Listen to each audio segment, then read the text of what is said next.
పెద్దపల్లి జిల్లా గోదావరిఖని ప్రభుత్వ ఆసుపత్రిలో తీవ్ర నీటి కొరత ఏర్పడింది. కనీసం తాగేందుకు నీరు లేదని రోగులు ఆరోపిస్తున్నారు. 2 రోజుల క్రితం హాస్పిటల్లో మోటార్లు కాలిపోయాయని, ట్యాంకర్లతో నీటి సరఫరా చేస్తున్నామని సిబ్బంది తెలిపారు.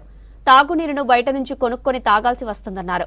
కాలిపోయిన మోటార్లు రిపేర్ చేస్తున్నామని, త్వరగా నీటి సరఫరా జరిగేలా చర్యలు తీసుకుంటామన్నారు సూపరింటెండెంట్ దయాల్ సింగ్.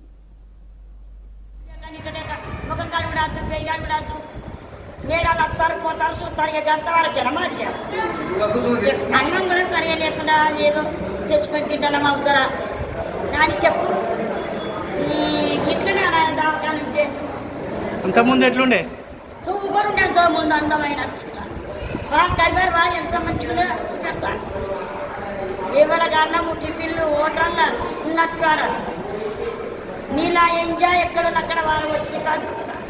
ఇప్పుడు నీళ్ళు ఎక్కడ కొట్టుకొని మిమ్మల్ని అనవాడికి మేము ఆకలి అయితే చుట్టూ కట్టుకుంటాను కూరని కట్టుకుంటాను నీళ్ళు చూపెట్టాలి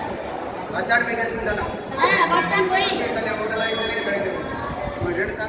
3 days అవుతుంది. వాటర్ లేవు ఏం లేవు స్నానం చేయడానికి. ఇక మోటార్ సాగ పెడతానంటారు, పెట్టేది లేదు చేసేది.